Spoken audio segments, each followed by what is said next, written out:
Hello, hello everyone. Welcome back. I am Fer, and today we are going to talk about St. Thomas Aquinas' argument from change and group theory. This is an argument for the existence of God, but I am not going to argue in favor of one position or the other. I'm not going to tell you what to think because my goal here is just to offer a new framework, a more mathematical framework in which we can discuss this argument better. Because when I see philosophers argue, I often think that philosophy suffers of not being mathematics because sometimes mathematics is more objective. We can make it a lot more clear what is it what we are arguing and how, right? And so yeah, that's my goal, simply to give a better way to discuss this specific argument about the existence of God. And why am I interested about this specific argument? Well, recently Ben Shapiro made an episode that he has in a streaming service in which he brought up this argument, and that prompted some YouTubers, like for example Cosmic Skeptic, to make videos about that argument, talking about it. And I'll be honest, I wasn't too familiar with the argument from change. And so, I mean, I had heard about it, but I had never really considered it. And when I did, well, I found that it looked a lot like group theory. And so, but before showing you why this argument for the existence of God is related to group theory, well, I think it would be a good idea to recap it quickly. Although, of course, if you want a better explanation of the argument from change, go watch the video by Cosmic Skeptic, or if you have the streaming service of Ben Shapiro, go watch it there. Or anyway, but the basic idea is that we can have something, right? Like, for example, in this case, an ice cream. And this ice cream has the potential to change, in this case, into a melted ice cream, right? And so everything that exists has the potential for change. And then you need something else to, as philosophers say, actualize that potential. In that case, that's going to be hot air, right? So when the ice cream interacts with the hot air, that actualizes the potential it has for change, and it becomes a melted ice cream. But interestingly, the air also had the potential to become cool air, and that potential was also actualized, which is, I think, an important thing to consider. That yeah, like the air is changing the ice cream, but the ice cream also changed the air. It cooled it a little bit. Okay, so but why is this an argument for the existence of God? Because so far it's just like, yeah, sure, things change. So what? Well, it's like if I ask you, like, okay, this air wasn't always hot, right? At some point, it changed into hot air. It had potential that was actualized. And you might say, like, yes, of course, it was hit by the light of the sun. And I tell you, okay, but so the sun is changing, like it is emitting these photons. And you're like, well, yeah, it used to be just a cloud of hydrogen. And like that cloud of hydrogen had the potential to become the sun. And so something actualized that potential, and so on and so on. And the problem is that you have this chain of, like, you have an object and something else that actualizes its potential, and so on and so on. And it seems to never end. And the way that philosophers call it is like turtles all the way down, right? Because I think you all have heard that famous joke by now, like that the earth is supported by a turtle, and that turtle is supported by another turtle, and it's just turtles all the way down. And this is called infinite regression. And infinite regression simply, like, doesn't make sense. Like, a lot of people don't like infinite regression. Some people do, but most people don't. And so we want to have arguments that don't rely on infinite regression, right? And so the solution that most theists have is that, yeah, of course, this chain must have started at some point. But in order for this chain of causes to start, it must have been started by something that could not have been changed by something else, right? Like, you have this chain of objects that are changing each other, and so it must start with something that couldn't have been changed by anything else. So something eternal that started everything, that never changes. That sounds a lot like God. And so yeah, so that's basically the argument from change. But now let's put it aside and let's talk a little bit about group theory. And so group theory starts with sets. And what's a set? A set is just, well, a set, a collection of something, anything. The set of your friends, the set of your enemies, the set of the movies you've seen, the set of the books you like, the sets of stars in the universe, the sets of all sets that contain sets that don't contain themselves, like anything. Like it can get really abstract. But in this case, let's do something really concrete, and let's talk about the set of all possible configurations of a triangle. And to distinguish all of these configurations, we are going to label the corners. So corner 1, corner 2, and corner 3, right? And here we have two examples of such configurations. But in fact, you will discover that there are 6 possible configurations that a triangle can be in, okay? And this is the set of all configurations for a triangle. So far, so good. When this becomes a group is when we start thinking about how this set can change. Okay, so for example, let's say that I'm going to rotate. I'm going to start here. This is my starting point, and I'm going to rotate it to the right. And so C3 is gonna go here, C1 is gonna go here, C2 is gonna go here. So I end up with this other triangle. Okay, that's fine. But then I can do another action to it. What if I'm going to invert it along this axis? So this one is going to go here, and this one's going to go here. Oh, look, we ended up with this triangle over here because C3 is in the top, but C2 is on the right, and C1 is on the left. And then what if I invert it again, but not along this axis, but along this other axis? Well, look at this. We go back to the beginning because now C1 is going to be on top, just like here, and C3 is going to be in the bottom, just like here. So look, by the action of rotating once, reflecting along this axis, and reflecting along this axis, we moved from here to here to here. And the idea is that there are other actions that we could perform that take any configuration of this triangle to any of the others, right? It should be possible for this configuration to become this one, for this one to become this one. And one way to visualize all of this is with a cycle. So for example, this is a cycle of actions that we can take on the triangle, and it shows you how they change. For example, in this case, we inverted like this, we rotated to the left, inverted the bottom, we rotated to the right, and stuff like that. So this is a Cayley cycle. And well, all of the, and so we here we start to see that there's some mathematical structure to all of this. And the way to like summarize all of this mathematical structure would be like this. This is the Cayley table of the dihedral group of order 6, which is the name of the group we were just looking at. And so, for example, in this case, all of these letters are just like different configurations of the triangle. And so the idea is that, oh yeah, if I have this configuration and interacts with this other configuration, I get a third configuration. And as you can see, there's a way to turn any configuration into all the other ones. Okay, when we have this is a group. And in fact, at this point, we can have like the mathematical definition of a group. Okay, so a group must have all of these 4 properties. Identity just means that there must be an element of the group that doesn't change things. They call it the identity, and they usually represent it with an E. So in this case, E is not changing A, so A stays the same. There must be an inverse. So for example, if A interacted with B and we got C, there must exist some other element in the group, let's call it D, that reverses that change, and then we go back to A.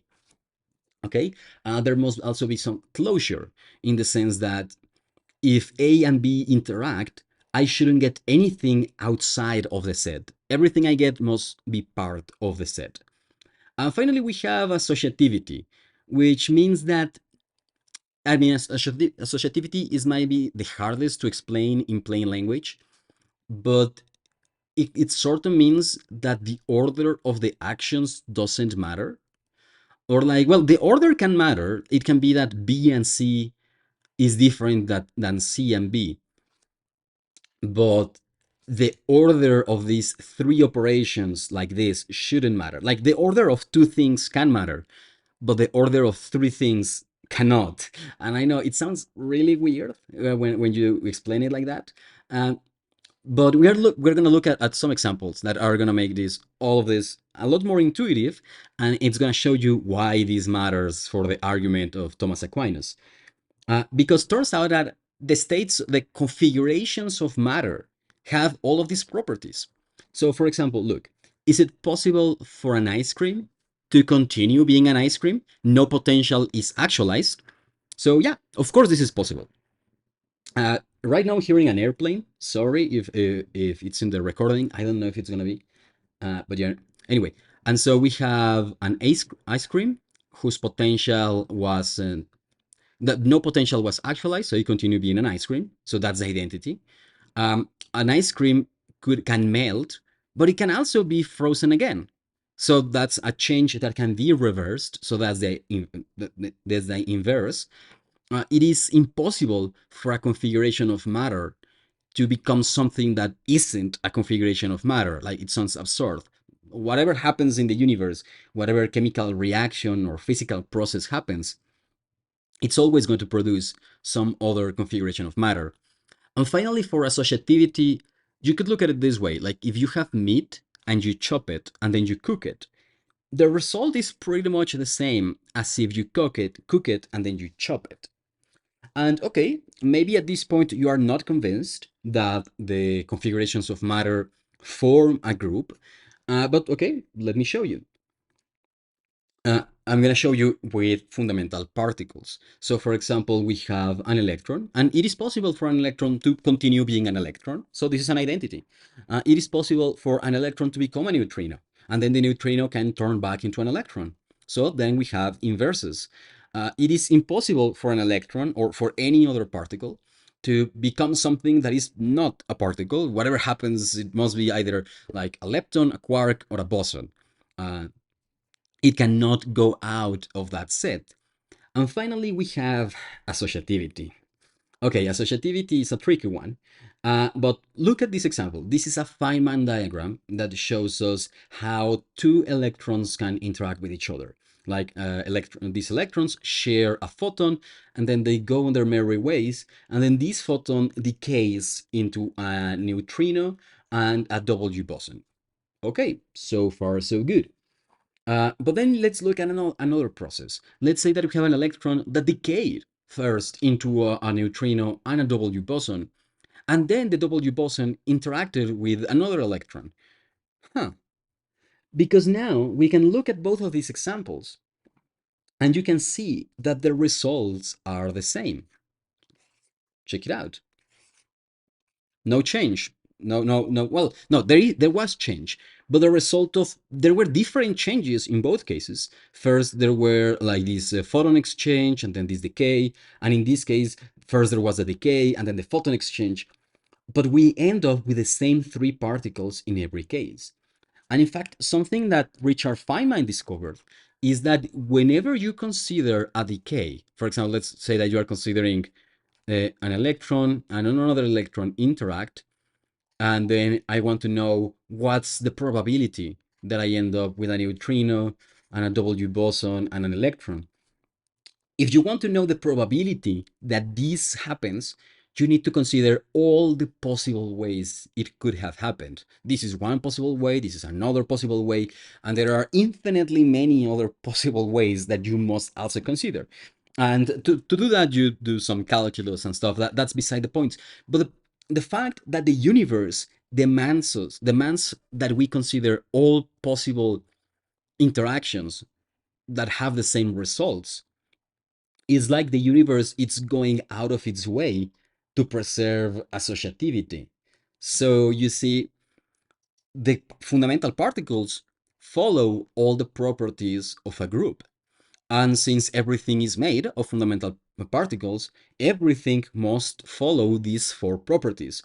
Now, granted, at times it probably is extremely difficult to see how that's the case, because like the interactions between particles get so extremely complex, especially when we're talking about beings like humans that are made of trillions and trillions of fundamental particles. But we can rest assured that that in the same way that the laws of physics we follow are the same laws of physics followed by fundamental particles. Like, if fundamental particles follow these four properties of groups, then we also follow them. And so uh, let's move on now to what this means for the argument of from change from Thomas Aquinas. And well, remember how there was this cycle? So it turns out that all groups have cycles. And this is something that was also proven by Cayley.